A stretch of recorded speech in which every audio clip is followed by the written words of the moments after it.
ಬೆಂಗಳೂರಿನ ರಸ್ತೆಗಳಲ್ಲಿ ನಡೆಯುವಾಗ ಹುಷಾರ್.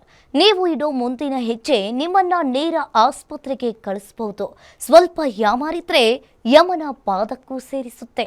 ಸಿಲಿಕಾನ್ ಸಿಟಿಯಲ್ಲಿ ನಡೀತಾ ಇರುವ ಬಹುತೇಕ ಕಾಮಗಾರಿಗಳಿಂದಾಗಿ ಇಂತಹ ಸಮಸ್ಯೆ ಎದುರಾಗ್ತಾ ಇದ್ದು, ಯಮನ ಕದ ತಟ್ಟಿ ಬಂದ ಅದೆಷ್ಟೋ ಜನರಿಗೆ ಆಗ್ತಾ ಇರುವ ಸಮಸ್ಯೆಯ ವರದಿ ಇಲ್ಲಿದೆ ನೋಡಿ. ಬೆಂಗಳೂರಿನ ರಸ್ತೆಯಲ್ಲಿ ನಡೆಯುವ ಮುನ್ನ ಎಚ್ಚರ. 1.5 ವರ್ಷದ ಕಾಮಗಾರಿ ಪಾದಚಾರಿಗೆ ಸಂಚಕಾರಿ. ಜಿಬಿಎ ಆಫೀಸರ್ಸ್ ನಿರ್ಲಕ್ಷ್ಯಕ್ಕೆ ನಡೀತಿದೆ ಒಂದಿಲ್ಲೊಂದು ಅವಾಂತರ. ಇದು ಸಿಲಿಕಾನ್ ಸಿಟಿ ಬೆಂಗಳೂರಿನ ಇಂದಿನ ದುಸ್ಥಿತಿ. ಒಂದ್ ಕಡೆ ಮೆಟ್ರೋ ಕೆಲಸ, ಮತ್ತೊಂದ್ ಕಡೆ ವೈಟ್ ಟಾಪಿಂಗ್, ಮಗದೊಂದು ಕಡೆ ಚರಂಡಿ ಕಾಮಗಾರಿ. ಈ ಎಲ್ಲ ಕಾಮಗಾರಿಗಳ ನಡುವೆ ಜನಸಾಮಾನ್ಯರ ಜೀವಕ್ಕೆ ಬೆಲೆನೇ ಇಲ್ಲದಂತಾಗಿದೆ. ಅಧಿಕಾರಿಗಳ ನಿರ್ಲಕ್ಷ್ಯದಿಂದಾಗಿ ಸ್ಮಾರ್ಟ್ ಸಿಟಿ ಅಂತ ಕರೆಸಿಕೊಳ್ಳೋ ಬೆಂಗಳೂರು ಈಗ ಡೆತ್ ಟ್ರ್ಯಾಪ್ ಆಗ್ತಾ ಇದೆ.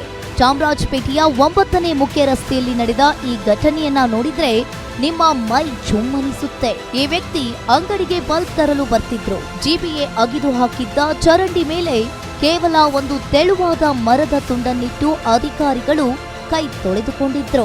ಆ ಮರದ ತುಂಡು ನಂಬಿ ಕಾಲಿಟ್ಟ ವ್ಯಕ್ತಿ ನೇರವಾಗಿ ಚರಂಡಿ ಗುಂಡಿಗೆ ಬಿದ್ದಿದ್ದಾರೆ.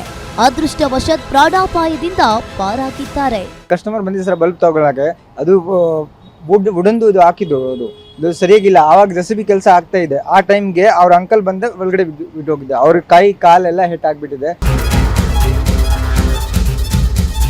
ಇನ್ನು ಚಾಮರಾಜಪೇಟೆ ಸುತ್ತಮುತ್ತ ಜಿಬಿಎ ಅಧಿಕಾರಿಗಳು ಮಾಡ್ತಿರುವ ವೈಟ್ ಟಾಪಿಂಗ್ ಕಳೆದ 1.5 ವರ್ಷದಿಂದ ನಡೀತಾ ಇದೆಯಂತೆ.